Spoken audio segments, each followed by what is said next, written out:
All right, if I could please have your attention, we're going to get started.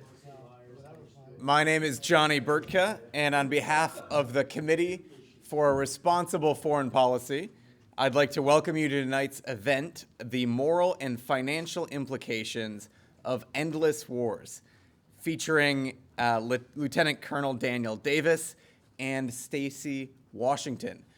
For those of you who don't know, the Committee for Responsible Foreign Policy gathers together leaders on a monthly basis to discuss our country's most important national security issues with the aim of restoring the authority of the Constitution to promote a more restrained, prudent, and peaceful American foreign policy. And tonight we have the privilege of hearing from Daniel Davis, who has firsthand experience in this area, both with his service in the military, but also in his career with defense priorities. Daniel Davis retired from the U.S. Army as lieutenant colonel after 21 years of active service and currently serves as senior fellow and military expert for defense priorities. He was deployed in combat zones 4 times in his career, beginning with Operation Desert Storm in 1991, then to Iraq in 2009, and Afghanistan twice in 2005 and 2011. He was awarded the Bronze Star Medal for valor at the Battle of 73 Easting, and also awarded a Bronze Star Medal in Afghanistan in 2011. Davis gained national notoriety in 2012 when he returned from Afghanistan and published a report detailing how senior U.S. military and civilian leaders told the American public and Congress the war was going well, when in reality it was headed to defeat. He was over 7 years ahead of the curve of the Afghanistan papers that the Washington Post published last week. Events have since confirmed his analysis was correct. His work on defense, foreign affairs, and social issues has been published in the New York Times, Rolling Stone, CNN, The Guardian, and many more, and he was the recipient of the 2012 Ridenour Prize for Truth-Telling. He's a regular contributor to the National Interest and lives in Washington, D.C. Please join me in welcoming Daniel Davis. Well, thank you very much for inviting me to come here. I've always admired the work of this organization, and I'm grateful, really, seriously, to be a part of it here tonight. Specifically wanted to talk about, of course, the situation with the Afghan papers released by the Washington Post here recently. It's pretty obvious to most Americans, without having read a single document, without having known anything about what was going on behind the scenes, that the war was failing. And you look at poll after poll, especially as the years has gone on, the numbers have gotten higher and higher of Americans who say this war is not worth fighting, we shouldn't be doing it, there's nothing to gain. It's self-evident. These reports from the Washington Post now puts, very serious and quantifiable ammunition behind that. So it shows the American people they were right all along. But of course it's worse than that, because it's not merely that the war was going poorly. It's that we had no strategy. We didn't even know for sure who we were fighting. We couldn't identify the enemy. We didn't know what we wanted to accomplish. And then we changed from military tasks to nation-building tasks, which the Bush administration went a long way towards. And then, not to be outdone, the Obama administration took it like several steps beyond that, and just further and further away from any kind of militarily attainable mission. Now, most of those things happened before I ever got to Afghanistan in 2010 for my second combat tour there, because when I was there in 2005, the situation was so benign that I could literally walk around with no body armor at all, drive around in a regular pickup truck, going to the bazaar in Mazar-e-Sharif, of all places, which is a hotbed of all kinds of hatred towards America and violence these days. But that just shows you back even as long as 2005, it was a very benign situation. And that really kind of illuminates one thing. That there's a couple things I want to point out kind of uniquely about these what these papers reveal. And I've seen just in recent days Jack Keane on Fox News just trying to emphasize about why we needed to stay there, why we still need to stay there, and why it's so important. And he repeats this same statement that so many people over the years have, almost as a ritual. We can't leave there because there'll be a new 9/11. I mean, that's what we're up against, and we can't leave because of that. And that resonates with people because they're afraid of what happened on 9/11. They don't want another one. But here's the thing. 9/11 didn't happen because of Afghanistan. I want to be very emphatic on that, and that's news to a lot of people. 9/11 happened because of the terrain, not of Afghanistan, but of the twisted terrain of the mind of Khalid Sheikh Mohammed and Osama bin Laden. Now, when this process began in 1996, when the idea first started occurring to him, is Khalid Sheikh Mohammed, KSM, literally traveled all over the Middle East to Pakistan, Sudan, some into Afghanistan, but not very much, and actually elsewhere in Africa, and even into Europe and some other places. And he was meeting with all these different radical Islamic people, coming up with ideas, people who formed Mujahideen in the Afghan war, people who'd fought in Iraq and several other places. And the only reason that he went to Afghanistan to pitch the idea to bin Laden is because bin Laden had just recently left Sudan, where he had been. So he was driven out of there because he was at risk of being caught by the United States and several other people, and there was some local issues on the ground that was thrown out there. So he left then. And so KSM goes to Afghanistan to have this conversation with him. They have a meeting. He talks about it. Bin Laden said, I'll think about it, and he leaves. And then he goes back to Pakistan and then to Qatar and several other places. So the actual planning was totally incidental to Afghanistan. There's nothing special about the terrain in Afghanistan. And that is so crucial to understand. Because if you understand that 9/11, the original, didn't happen because of Afghanistan, then if we withdraw, there's no special threat from a new one coming from there, because it can come from anywhere. It's the twisted terrain of a twisted mind is what the risk is, and the physical dirt has nothing to do with it. They can be anywhere. They can be in Florida. They can be in Maryland, which is where some of the actual planning for 9/11, the operational planning took place. They can be in Hamburg, Germany. They can be all over the place. And of course, with the internet, you can be anywhere and talk to anybody else. That is so important to understand, because once you realize that we don't have to be on the ground in Afghanistan to keep us safe here, then you start to realize that, hey, wait a minute, so we don't actually have to be in Syria to keep us safe either. And what are those 5,000 troops doing in Iraq? Because we don't need to keep them safe either. And oh, by the way, all these guys in Africa, like Al-Shabaab, how are they a threat to the United States? Well, they're not. Because here's the thing, we have to keep ourselves safe from terrorism. I'm not at all suggesting that it's not a real threat. It is a real threat. But there are far better ways to keep us safe than having troops on the ground, and we use them on an hourly basis, 24/7, never blinking eye, with our intelligence, surveillance, and reconnaissance efforts, our ISR strike capability, our ability to strike anywhere in the globe where there's a direct threat to the United States. And we do not need troops on the ground, and we saw that in 1998, I believe it was, when the Clinton administration had Osama bin Laden in their crosshairs with people on the ground ready to pull the trigger, 2 separate occasions. And for various political reasons at the time, Clinton didn't give the okay, so we didn't pull the trigger. We could have, and we had identified that he was a threat, and we wanted to, we could have taken him out.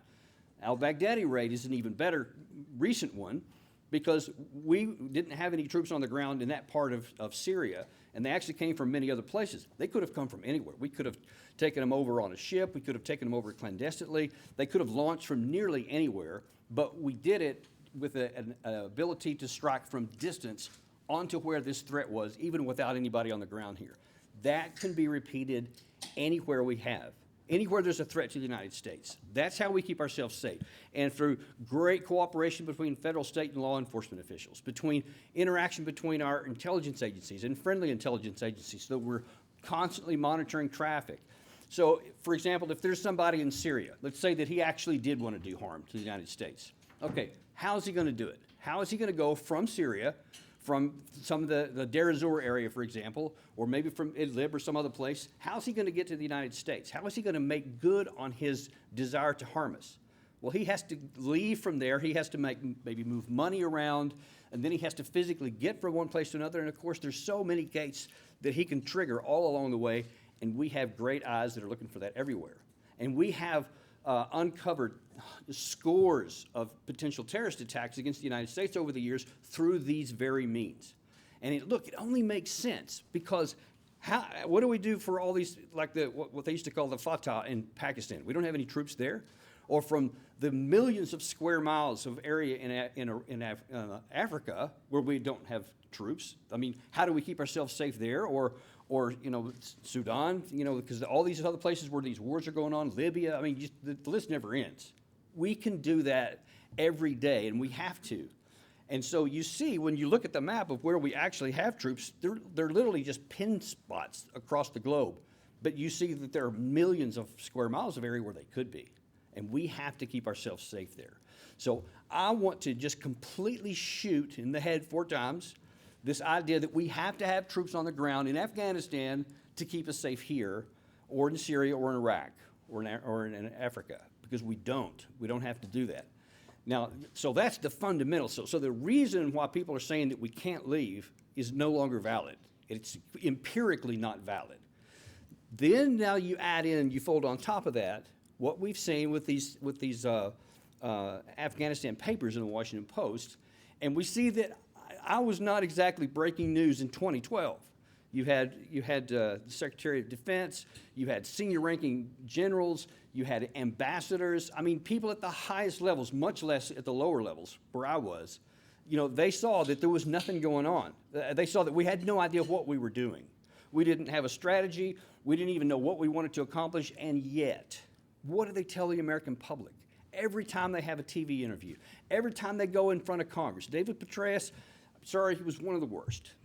He would go in front of Congress and just, you know, he'd be wearing all these medals and these shiny stars everywhere. And, you know, and of course, he cultivated the media like nobody's business, and he was really skilled at doing that. And he played all of them and just put on this great show, right? It's safe.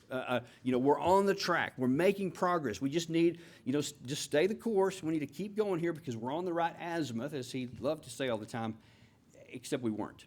We weren't on, if you want to say we were on an azimuth, we were on an azimuth toward defeat. And the fact that he's come out now and actually defended his comments back then is strange in comparison to the actual record from the time he made those comments until today, where you have a complete deterioration and degeneration of everything on the ground. There's no fundamentals that exist in Afghanistan today that would give anybody the idea that this could possibly militarily succeed. I mean, the enemy can't be identified. The friendly government is so ripped with corruption, and they don't even know what they're trying to accomplish there. We've set up this economy that can't even come close to being maintained without our direct intervention with money all the time. And the raw materials necessary to get them there simply don't exist. And so we've created institutions that can't survive our withdrawal. So that's another problem that we've created. But none of those things give any indication that it can be on the right azimuth. Now, that brings us to what has been my driving passion since 2012 and continues to be to this day, is that with all this knowledge that we have, with all this knowledge these experts have, with all this information and the knowledge that we have about the facts and the conditions on the ground, yet we still keep sending men and women into combat zones year after year, and month after month, we keep sending them some number back in body bags. I mean, it's continued even on to this year. I don't think there's been a month gone by that somebody hasn't been killed. And what do we tell the family members of those people? You know what I'm saying? What do we tell that mother who now doesn't have her son, or those kids who don't have their dad, or the parents who have to bury their child? You know, that's just unbelievable heartbreaking under any circumstances. But when it was unnecessary, look, when we put on the uniform, when we volunteer to serve, we do so implicitly understanding that we may one day have to sacrifice our lives for our country. That's actually a point of pride. We are proud to do that. We have no problem doing that if necessary. But what nobody signs up for is to have some bureaucrat somewhere just casually throw their life in the trash, just casually put them into harm's way in which some of them are going to die, and the country's not going to be benefited, and they know the country's not going to be benefited before they even send them in there. That's what I hope America gets out of this, not focus on that we were lied. Unfortunately, that's become standard data these days. People just expect that. That's not news to anyone. We need to see the consequences to that. And the results of those lies are men and women are dead. Men and women have had their legs blown off. Men and women have had traumatic brain injuries that will impact their ability to live the rest of their lives, and you can't even see from the outside. But it devastates not just them, but their families. I mean, I've heard about, how it's ripped families apart because the people who come home, it's usually the combat arms guys, they don't even know how to function sometimes in their families. And I have personal experience with some of my dearest friends whose families have been ripped apart by this, and it just breaks my heart because they're wonderful human beings, but this stuff has damaged them in some way that they can't cope with it anymore. And that family members can't cope with it. None of it is necessary. None of it. And I just cannot, in any more strong terms, say logically, empirically, strategically, any way you want to look at this, this war needs to end for American national security and to stop wasting the lives of our most precious commodity, our men and women in uniform. I could say a lot more, but I think that's pretty much the gist of what it is. I think it's pretty emphatic that it's a bad idea. So I'll open any questions if anybody, or is that, if anybody has any questions they'd like to ask. If not, yes. It's commonly said, what also you say, that the attack came as if they just hated us, etc. The attack came, bin Laden gave 3 reasons for his attack. I might note at the time it was very suppressed. The media did not report it often. With Hitler, you won't remember, but with Hitler, I did. We were always told, read what he said, read what he said. He said it and what he was going to do. Yeah. With bin Laden, it was always fine. The point was, he did give 3 reasons. The American troop presence on holy Saudi Arabia ground in the first Gulf War, the condition of the Palestinians, and the suffering of the people in Iraq under our blockade. Rarely do you have a top administration person ever admitting what Madeleine Albright, she was so innocent, perhaps, when she was asked by Leslie Stahl on 60 Minutes, we've heard 500,000 children have died from the American blockade. She said, well, and she was asked, was it worth it? And she answered, yes. I mean, no one today would say answer it that way. Right. But remember, that was a study. The Defense Intelligence Agency had a study in the first Gulf War, very detailed, by destroying the sanitation and irrigation and electricity in Iraq, we would trigger massive disease and health and death, and typhus and all those associated diseases. It was in the Defense Intelligence Agency. You can search Google for the first Gulf War attack on sanitation and irrigation. If you dig around, you'll find it. It was never denied. It was discovered by a professor, G.W. Nagy was his name. I interviewed him, in fact. And there was such human misery when we destroyed the sanitation irrigation, and then we blockaded reconstruction supplies. For 9 years, people were dying, mainly the children and the old. So this constant thing that they attacked us, you know, we were so good. Didn't Bush say we were so good and free? They hated us because we were good and free. Right. So they had an incentive with 9/11, and we provided it. Right, and I think that's one of the I guess, most underreported or at least underconsidered factor that still persists to this day. I mean, we have, I mean, you can certainly Let me have... interject. The sorry, Jamestown Foundation had a conference on terrorism the other day, and they had one of the former government secretary, assistant secretary of defense, saying if we don't defend, we must maintain our aggressive foreign policy, because if not, they'll come and attack us. All the stuff. Yeah, and of course, the logic is quite the opposite. And when you constantly give someone an incentive to attack you, how can anyone be surprised that they continue to do so? And we're still maintaining that same mentality, that same twisted mentality today. We have sanctions just across the board, just almost like as just normal policy, no consideration for how it's going to impact. And of course, the couple of places that come to mind is, number one, Iran. And there's plenty of things to not like about Iran, and there's plenty of bad things you can point about to their government leaders. But we keep them in a situation to where we're pushing them further and further into a corner to where almost they're, out of self-defense, they have to do something. So we're creating the conditions that we're trying, allegedly, to prevent, and giving them more incentive to go to war instead of less incentive, which we could certainly do. There's plenty of things we could do to minimize that, short of war and certainly short of any of these other issues. Even in Afghanistan, I mean, the administration sometimes likes to brag about how many bombs we've launched this year, but look, there's so many of those blow up innocent civilian people. And I mean, some of them are egregious with, a bus full of school children, a wedding party, a hospital up in the northern part of the country a year or so ago. And those things just keep on going. And those are the ones that are just reported. I assure you, there's plenty that don't get reported. And what do we think that's going to do on the ground? That's going to make people want to continue to love us and to just say, human mistakes will happen. Well, that only works for us over here. It doesn't work for anybody that suffers from it. And those things are just pointless. It's not helpful to us, and it explicitly harms it. So certainly you're right on that there's a lot of things we should also stop doing in addition to just the direct war. Sir, I'm just curious, what do you see as what is the geopolitical fascination with Afghanistan? The British broke their pick twice there.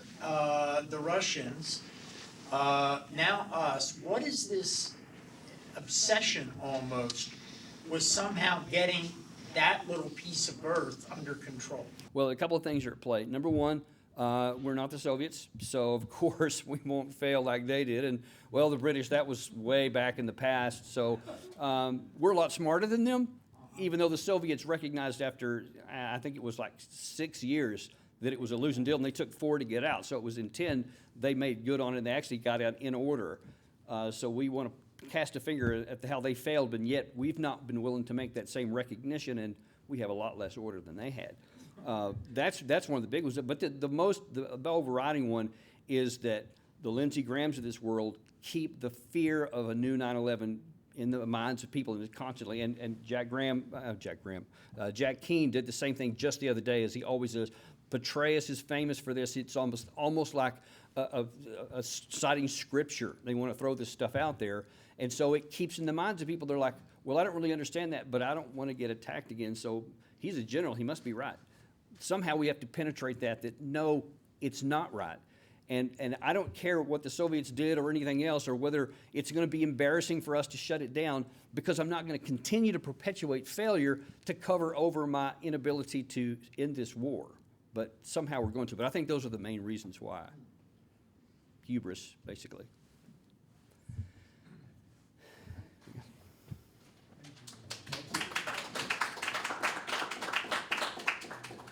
Thanks, Daniel.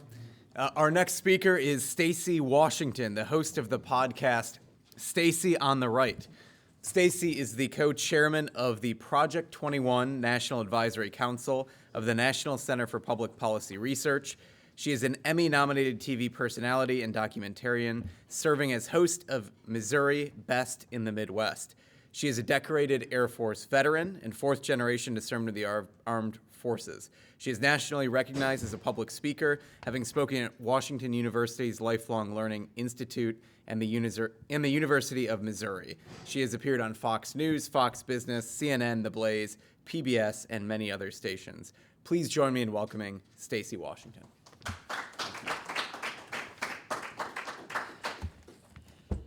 Okay, so that was an amazing presentation, and I'm kind of loath to come on the heels of it, but I do have something I want to talk about that pertains to this issue, and I think there's a whole lot of ways we can look at this, but in the end, we boil it down to, are we, in my opinion, are we morally correct, and are we making fiscally sound decisions about what we're doing with taxpayer dollars? So I want to address 3 areas of focus today. First off, what is our moral obligation to foreign lands as it pertains to the utilization of mission resources, for example, military action? What do American taxpayers want done? And then if money must be spent, if troops must be sent, if we have to be nation building, then where should we direct our energies? And I have some ideas about that. So first I'll start off with the moral obligation. Morally, America does have responsibilities here and abroad. We have to ensure that we place our considerable military might strategically It can't just be willy-nilly, it can't be haphazard because of the amount of literal blood that is shed when we place our resources. We have to decide where would our military might make the most difference. Where would it actually achieve, accomplish, and really obliterate? I'm a veteran. I'm into smashing, burning, breaking stuff. But where do we make that difference? So in Afghanistan, that's one of our favorite ones to talk about because we've been there for over 17 years, our billions of dollars that were earmarked for hospitals, schools, roads, bridges, infrastructure, that money actually went to drug kingpins and warlords. And those men used our American taxpayer dollars to build compounds for themselves, to enrich themselves, and to ensure that they could deal drugs around the world. I think that's pretty much, like, that's a shame. It's one of the worst shames we could possibly ever be responsible for. To think that we work for a quarter of the year, some of us, that's just to pay our federal and local tax burdens, and that some of that money is going overseas and drug lords are using it. Now, financially, we are beholden to ourselves. We have taxpayers. They're supposed to be the ones who can kind of direct where the funds are going to go through our representative government. And I see a lot of movements. We had the Tea Party movement. We've had others come after that that are talking about fiscal responsibility. And when we're told, hey, we're spending $1 billion a month in Afghanistan or in Iraq or wherever, a lot of what we hear back from taxpayers is $1 billion a month.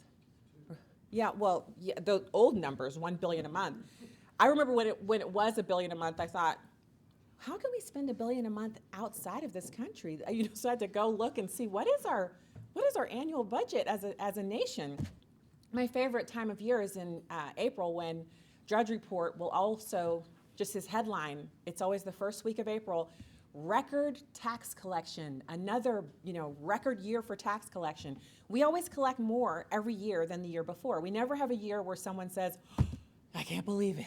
We barely collected any taxes. They always get everything that they want to collect. So why is it that when we hear about this astronomical cost, we don't have Americans saying, hey, you, Congress critter, hey, you, Senator, I want you to go in there and you control the purse strings. I want you to line item delete all of these things that we're spending over in Afghanistan. If there's a poppy field and a mansion that a drug kingpin lives in, that line item should be deleted. We should not be still shipping over, containers full of Tacoma trucks or, surface-to-air missiles or what have you. So if we're not going to have a line item deletion, are we being responsible to taxpayers? Are we being fiscally responsible? Are we fulfilling our moral obligation? So next I want to talk about, speaking of the morality of this, the veteran suicide. So we hear that term a lot. The number is 22 a day. And that was actually encompassing veteran suicides as well as suicides by active duty reservists. And then they also had a few other numbers kind of mashed in there. They did a recalculation on that, and the Stars and Stripes reports that the newly recalculated numbers on the daily veteran suicide rate, it's about 6,139 veteran suicides a year. That's about 17 per day. So that's a lower number, but the other suicides, it's not that they didn't happen, it's just that they're attributed to other parts of our armed services. So what does it take to get a veteran to commit suicide? Well, multiple deployments. They're often more likely to commit suicide if they're married, if they have had that year after year after year deployment and then they pull back and then they're sent again. Every time they're sent, it kind of increases the chance that they might kill themselves when they get back. And so when I think about that, I often kind of cast my mind back to when I was on active duty. So before the kids, I was thinner, I was younger, more energy. It was fantastic. And I was serving on the Honor Guard at Eglin Air Force Base. So not the U.S. Honor Guard where you get to fly on Air Force One, the Eglin Air Force Base Honor Guard, but still ceremonial duties. And this is over 20 years ago, but I still remember being on Eglin Air Force Base, blue skies, fantastic weather. This is Florida on the Gulf. And we'd go out on a Saturday morning and we would meet them there at the actual cemetery. We would be dressed up. We'd go get the casket and bring it out set it on the stand, drape the flag over it, and I mean, it was without fail. We never did one where I was present, where it was raining. It was always sun shining, birds chirping, and as we would snap the flag out, we would hear the people begin to sob. And they would just keep crying as we would fold, and you're wearing gloves, so you can hear the gloves sliding down the flag, and we would just snap it and fold it, snap it and fold it. And when it was my turn to hand it over, I'll never forget the time I went over it. It was a young service member who'd been killed. His wife is sitting there. I go down on one knee to hand it to her, and she gestures to their son, and he couldn't have been more than 5. And he took 2 tiny hands and took that flag from me and pressed it up against his chest, and I was like, Lord, please don't let me start crying, because we still had to do the 21-gun salute. And I think as we were firing the guns, they began to cry even louder because they were in mourning because they'd lost someone for us, for our flag, someone who was on mission. And so I think, that is still emotional for me over 20 years later because it was so real. But if you're a Congress critter and you're walking these fancy streets, every time I come to DC, I'm like just awestruck by how beautiful DC is, how our founders and all of the architects and people who put this thing together made one of the most beautiful cities on the planet. And I've been to Paris, and I've been to Saudi Arabia, and I've been all over. Nothing compares to our capital city. But the people who work here, they don't have even their pinky toe in the water that we're swimming in if we're veterans, if we have lost family members, if we've had people in our immediate or extended family serve. Most of the 435 of them, I think it is, they don't have anybody in this game. They're not going to these funerals. They don't know what that sounds like. They don't know what it's like to see the blue sky and the puffy clouds and feel the breeze hitting you and hear the people crying over their loved ones. And it is different. When I would do the service for someone who was an older person, a retiree, it was grief, obviously, but I'm talking about a blanket of mourning and grief that just enveloped the whole area. You could feel the pain of these people when someone young gives their life for this country. And everyone signs up for it. We have an all-volunteer force. Everyone who goes out and dies for us decided to do it. When I raised my hand and took the oath, it's because I wanted to, and everybody else wants to. And a lot of these kids are motivated by a desire to do something bigger and better for themselves, for their country, and we have them out there doing really strategically nothing. They're just over there because that's where they're supposed to be. So I think morally, that doesn't sound right. That doesn't sound like we're being morally sound when you think of it from that perspective. And I just wish we could get some of our Congress people to go to these funerals, to spend some time with these families who've given someone for us. So now I want to read you a couple of quotes, because now we're to part 2. What do American taxpayers want done? So here's the first quote. I think that everybody who keeps saying, no, no, no, we can't do that, in the defense establishment must be made to explain what winning in those wars looks like and what the metrics are. We are now 17 years in Afghanistan, and the government controls less than 60% of all the land. It doesn't have the support of all the people. Heroin trafficking is up. There are multiple terrorist groups throughout Afghanistan. Lots of different problems in Afghanistan. And what seems to be the answer from the foreign policy establishment is stay forever, end quote. So who said this? Some small government conservative? Hardly. That's presidential candidate on the D side, Liz Warren. She made that statement. Another quote, I want to get out. I want to bring our troops back home. I want to start rebuilding our nation. We will, as of 3 months ago, spent over $7 trillion over the last 17 years. We get nothing out of it. We have nothing but death and destruction. It's horrible. Sometimes it's time to come back home, end quote. That's President Donald J. Trump, who just saw a few minutes ago at the White House Christmas reception. Melania, stunning perfection. Trump, hilarious and true. Right, absolutely right. He's right about this. He said this earlier this year. When he made that statement, you would think with the Democrats having an anti-war stance that they would have immediately rushed across the aisle or across Capitol Hill or someplace where they could meet and said, we totally hate you, Trump, but this is something we've been running on for decades, and we're going to get this done because we want our troops home. Instead, they made a lot of sounds about how, yeah, but the way he wants to do it, it's just not right.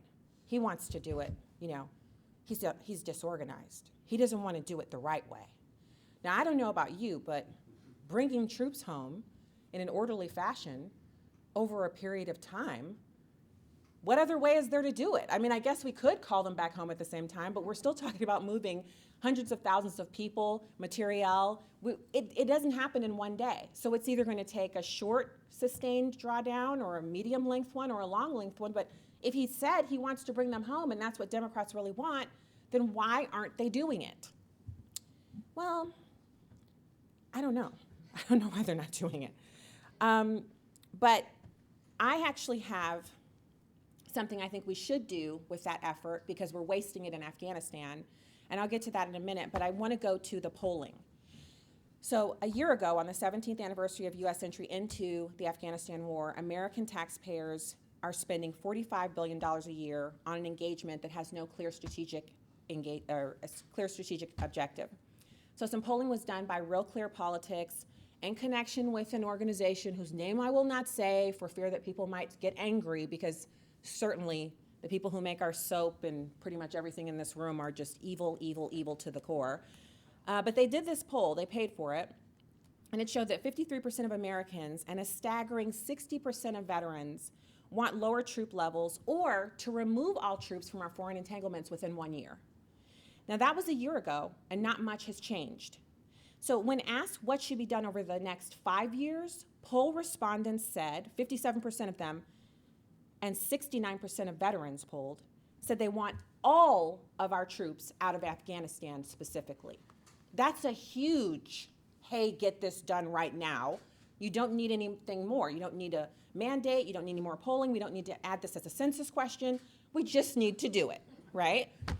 So 70% of Americans, according to this poll, don't believe it was a good idea to send troops in the first place. 43% of Americans want fewer entanglements abroad, period. Only 17% of the people polled in this study, 17%, want more military action. Kind of makes you wonder if that 17% are somehow connected to Congress, the donor class, or government contracting. Sounds about right? 17%? So where should we direct our focus militarily? And this goes back to the moral obligation that we have to do this right. Well, I think we should focus it right here. No, not right here in Washington, D.C. There's actually a war going on, raging, down at our southern border. Our southern border has a war being waged upon it. And most Americans aren't really aware of exactly how bad it is because we spend a lot of time ignoring the Middle East while we spend all of our money there and listening to politicians talk about things that don't matter while things that matter are going on and we're not paying attention to it. So it's $132 billion a year, most recent estimate, that Americans spend on illegal immigration. And the state-by-state totals paint a really interesting picture of which states like to spend money on illegal immigration and which ones are kind of like, not my dollars, I'm already sending enough to the feds, you ain't getting any for illegal immigration. You can go to Numbers USA and see these maps, and it just takes your breath away. Because again, when you think about $45 billion, these are numbers that we don't usually deal with in our household budgets or even our company budgets. I mean, you really have to be doing some like Amazon type business to be talking about multiple billions of dollars. And even then, it's not 45 billion. So the narco states are operating with one foul intent: to fill our country up with illegal drugs that are controlled by vicious gangs. And the community that's most heavily impacted by this unchecked criminal activity is poor, disenfranchised minority Americans, homeless veterans, anyone who's not living that straight up, town and country lifestyle. It's a nod to our town because I live in a town called Town and Country. So recently, a group of American citizens who were living down in Mexico were gunned down in crossfire from the gangs, Mexican drug cartel infighting, and President Trump, like always, he's like, what? People got killed. Let us help you with these drug cartels. We have a military, we'll smash, burn, and break stuff, and these guys won't be a problem for you anymore. He offers to send our military to help. even moves, like I think he moved a seafaring vessel near there, like a tanker or aircraft carrier or something. And it was such a novel idea. I was holding my breath thinking, now's the time. All these hours on the radio, maybe he was listening. Of course, the elected officials in Mexico were like, we can't do that. We can't help you smash our bosses. These people are the ones who let us be elected. They're actually in charge of our country. And so the president was told, you know, sorry, but we're just gonna hug them. We're gonna love them a little bit and we'll make it work. And I just was thinking about that, and I think about the people who write op-eds about gun control, gun crime, gun violence. They want to confiscate guns from law-abiding Americans, but they don't talk about how the reporting is there.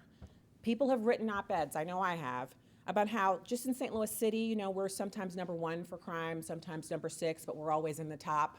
For a tiny city of 315,000 people, because we have a city-county thing going on, we actually have hot spots. If you take a map of our city, and you overlay all of the gun crimes where people have been killed, when you see the most, like 4 or 5 killings on one pinpoint, if you go down and look at the police reports and investigate that, you see that MS-13 operates in the city of St. Louis, and the biggest number of killings on a corner or a street or in a neighborhood are connected with turf wars. MS-13 fighting with the local whoever over who gets to deal drugs in that neighborhood. That in and of itself should be enough for us to say, wow, so I'm sorry, $2 billion a month we spend, but we have that going on right here? I mean, if we're gonna have third world conditions someplace, it should never be in America. So I want us to bring our troops home. I don't wanna see them all deployed to South America, but I do wanna see us strengthen our southern border, and I wanna see if we're going to build bridges and roads and nation build, if we're gonna train people on how to have a democracy, a representative republic, if we're gonna teach people how to have a society, why teach it in the Middle East where they're not receptive to us, they hate the West, and they have neighbors who can actually get that job done better than we can because they speak their language, they understand their customs, and they understand the different types of Sharia, Islam, all that stuff. They understand the difference between Farsi and Arabic, and they know that some of these people are Sunni and some aren't, and all of that stuff. We are just, to me, scraping like the tip of the iceberg. I've interviewed so many people who are Middle Eastern experts, and they always come on and they say, well, it's an unwinnable war, it's an unwinnable region, but we can't win. I've actually had brilliant minds come on the show and talk about how they absolutely don't see us ever doing anything of consequence in the Middle East, but we can't leave. They'll actually make the case for leaving and then end up by saying, but I don't want you to think I mean we should leave, because we shouldn't pull out of the Middle East. So we can use our military to fight the drug cartels. It's not as big of a fight as the one that we're waging in Afghanistan and the Middle East. And I think that we should actually make moves to do that. Now, one of the things that I've been advocating for was to declare the drug cartels international terror organizations. And over the past couple of weeks, we've seen the president actually make, noises like he might want to do that. And then there was a big kind of backlash from people in the defense industry, and especially DHS, and think tanks saying we can't upset something that's already working. So my answer to that is, well, that's not the end of the conversation. How about if we just say, we leave DHS alone, we don't change anything about it, we don't dole out any of their work to this new effort, but how about if we don't spend all of the trillions in the Middle East, how about if we spend half of that or a third of that and devote it to eliminating the drug cartel activity in the United States, making sure that our border is secure, and making sure that people don't have to move here in order to have a decent life, because 18% of the population of El Salvador lives in the United States. How many more of these wonderful people are we going to bring over as opposed to taking care of our own citizens, specifically our veterans who actually made this commitment to us and we've made the commitment to them? So when I took the oath to defend the Constitution of the United States against all enemies, foreign and domestic, and to maintain air and space superiority, it wasn't so that I could see Americans waste away in the God-forsaken deserts of the Middle East. Our men and women deserve a clearly defined mission with a strategy to complete that mission, and anything less is what we have now, which is the endless wars. So what we have to do is we have to gauge the interest of Americans in continuing to wage endless war. I think we're pretty far along in that effort. They don't want it. And we have to support the president in his efforts to shift our focus from the Middle East to South America. And we have to continue to pound the drum of making sure that we answer the promise we've made to veterans to take care of them. They're not just military assets. They're not just, I'm going to put this person in this MOS over here because I have a need. I have 2 over here, or I'm -1 over here. I'm going to move these bodies around. Yeah, you're going to do that, but you're also going to, when you're done moving them around and using them, you're going to take care of them as we promised we would do. So we got to end this all or nothing allegiance to winning a war in a region of the world where no other nation, powerful nations, no other powerful nation has been able to win. It's not that we would then have to salute with our hand open, or that it would be such a huge black mark on us. It's just time to basically say goodbye without the recriminations, like just put it behind us. As Phyllis Schlafly used to say after she completed a book or a task, on to the next. We have other things that we need to do. It's not immoral to wage war, but without a clear, obtainable objective and a strategy for winning the conflict, our most valuable assets, the men and women who comprise our all-volunteer force, are being wasted. Thank you so much for having me out today.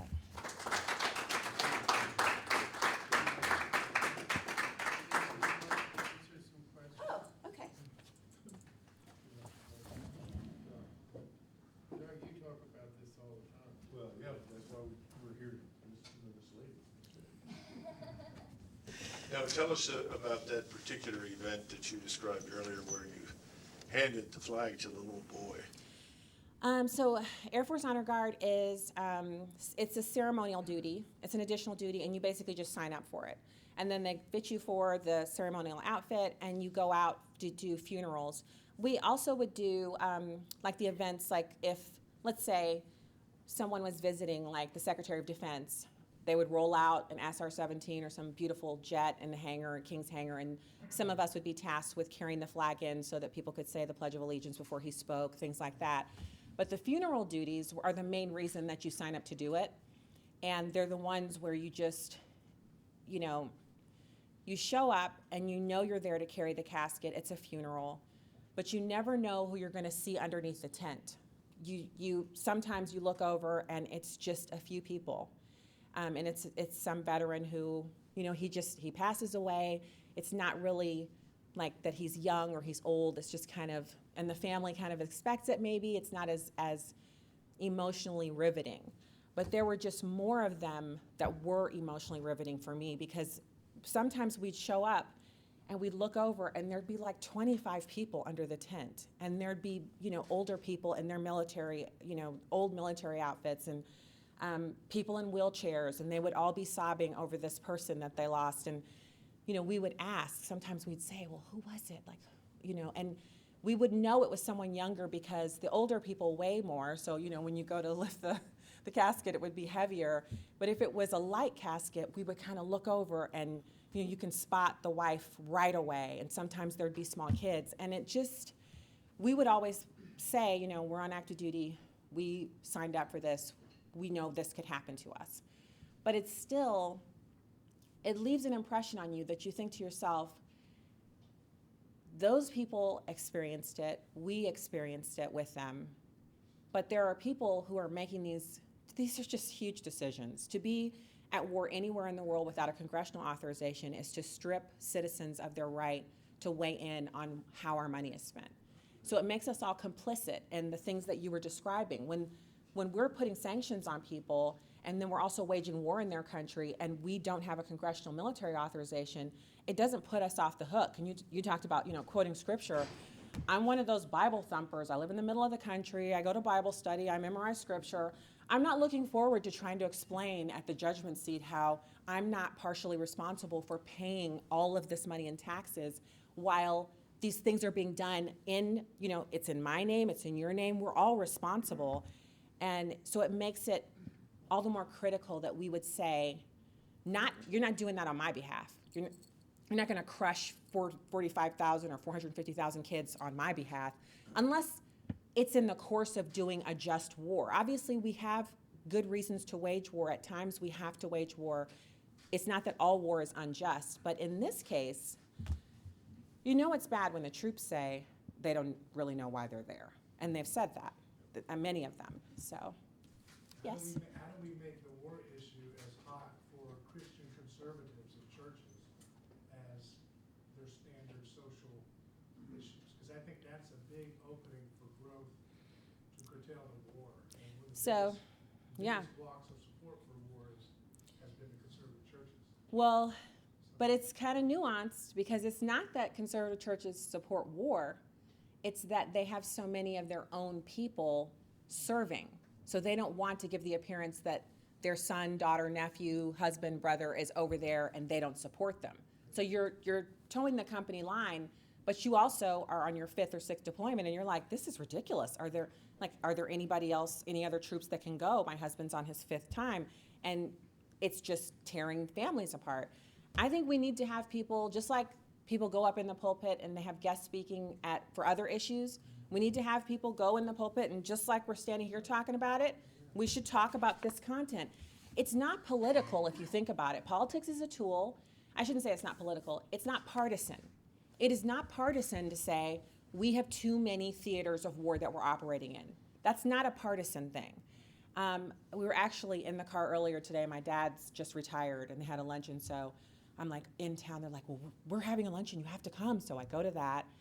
And on the way there, we were sitting and my mom was like, well, what are you speaking about tonight? And so I told her what the topic was and she immediately, and my mom's a hardcore Democrat. I'm Stacy on the right. So I felt like there could be some fireworks in that BMW. And she said, oh my gosh, I totally agree with that. I was like, really, Mom? Because, my mom's a career military wife.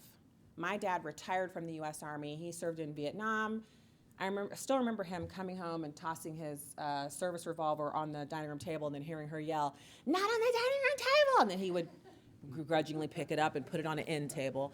He was a military policeman, so he carried a gun every day. And so I'm like, really, Mom? And she said, we shouldn't be in all these places. We should not be leaving our troops in these places. She said, what are we even doing in Afghanistan anymore? Can we win there? I was like, Mom, that's what I'm going to talk about. She was like, well, that should be a good speech. And my dad, who's retired military, he was like, well, I don't agree with it as a premise that we shouldn't be anywhere. I said, no, I'm not going to say that. And so we got to talking a little bit, and there was some back and forth. But he didn't necessarily say, I totally disagree with you. And he's a hardcore turn to sheet of glass type of guy. I used to be over there in his corner like, yeah, drop a nuke on it and let's go to dinner. But now I understand it a little bit more. I'm a grown up. I got, we have kids. I've seen people come back. I've seen the disabilities and the PTSD and the homelessness. 45% of all of our homeless people in America are veterans. And it's especially hard hitting on the Black community. More Black homeless veterans, as a percentage of the population, we're only 13.8%.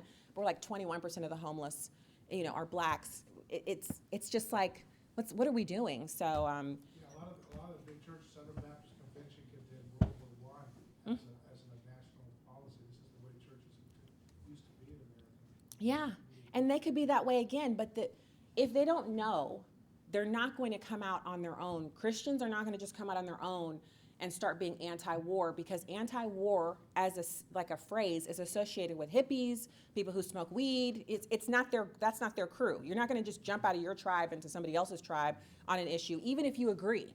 You're going to first need to be explained why you're right, because they do want, the poll shows it's not like they didn't poll any Christians. They polled Americans.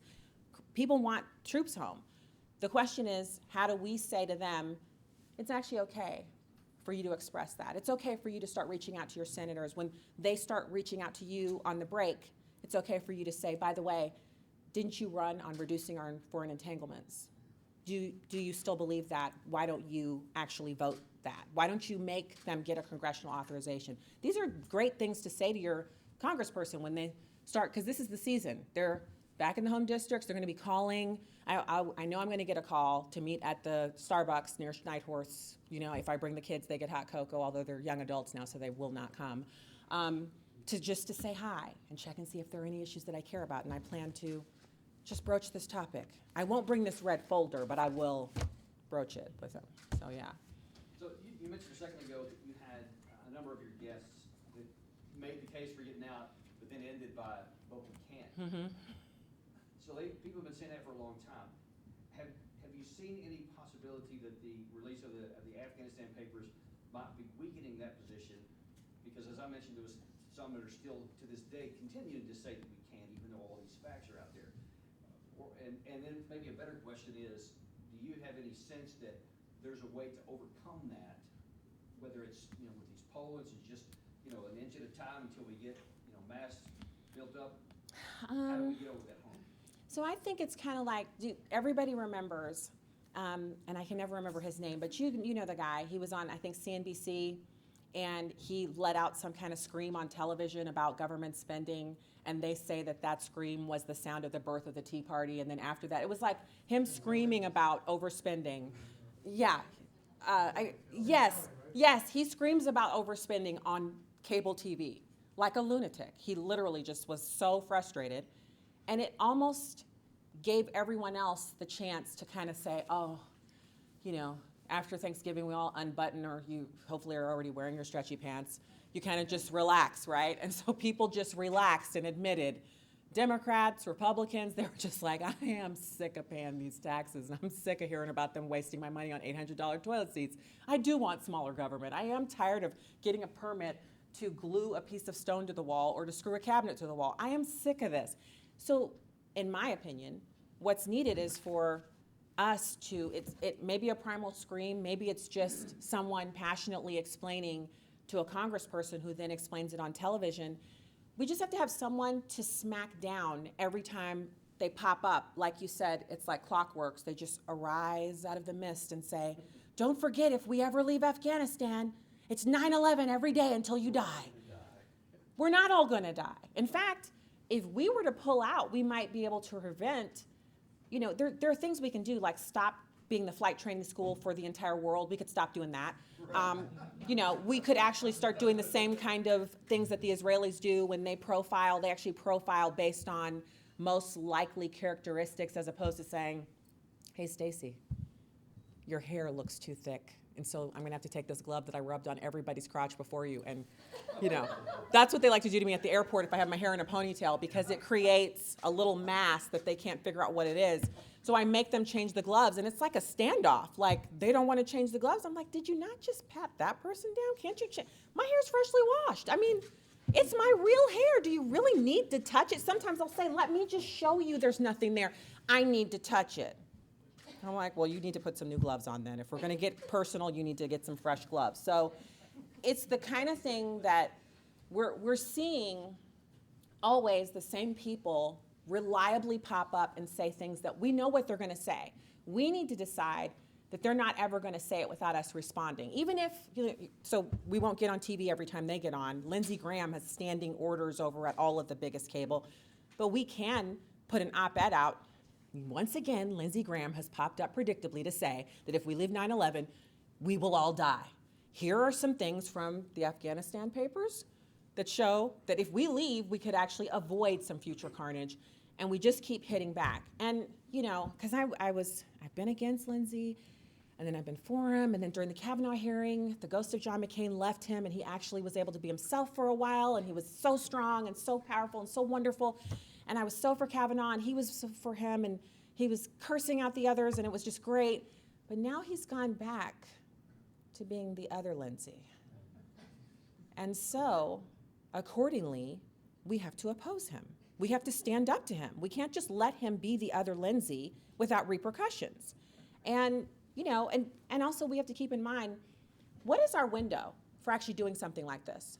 I would put to you that our window is now, because we have a president who he's unconventional, he's not a politician, and he's not beholden to Boeing or some of these, huge donors, which, by the way, Boeing works, like they have their headquarters where I live, McDonnell Douglas, headquarter where I live. Two of our kids are at Rolla studying, one's studying engineering. The younger one wants to study aircraft engineering, aeronautical, whatever. So there's a strong possibility my kids, one of them or both of them, may end up working for Boeing. So it's not that I'm against any of these companies. It's not that I'm against what they do. But Boeing or their lobbyists should not have a stronger say in whether or not we're going to defy the Constitution and put boots on the ground without a congressional authorization. And I don't know that it's Boeing, but I know that it's someone in that space. They have more say than we do, and it's time to take it back. If y'all need me to go on some cable channel and scream so we can have the birthing moment and have, a movement, whoever you want to do it, somebody should do it. And then let's see what we can do. If we were to support President Trump on this, and if we shamed some of the Democrats who actually do care about getting reelected, and we were able to draw down some more troops, that would be a win. I'm fine if, let's say we can only get 10,000 fewer, I'll take it. We can get all of them back home, I'll take it. I'll take whatever incremental war we can win, whichever hill we can, crest, whatever we can do, I'll take it. One bite at a time, I'll take it. And if we can get President Trump back in for 4 more years, there's a very real possibility we could get troops out of some of these areas. So, that's how I look at it. I guess I'd like to add a point. When we discuss these things, what's often forgotten about staying, leading, whatever, is that America is incapable of having a successful, if you will, imperialist policy.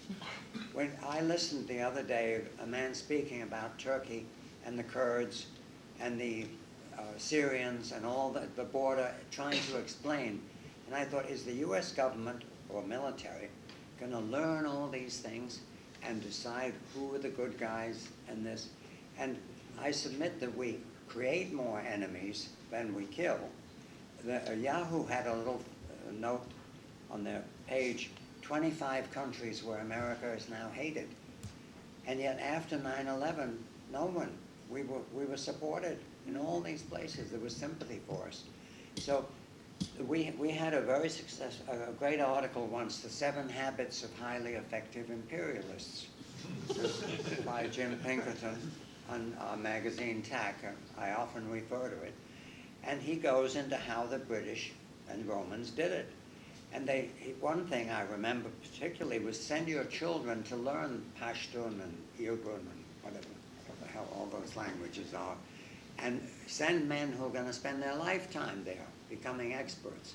Our military rotates guys out after 9 months, so every officer can have it punched on his card, look, I was there, instead of having experts, the general staff. In other words, what I'm trying to say is America, our Constitution was designed for something else. We are incapable of doing these policies effectively. So all we do is create more enemies, spend ourselves into ruin eventually.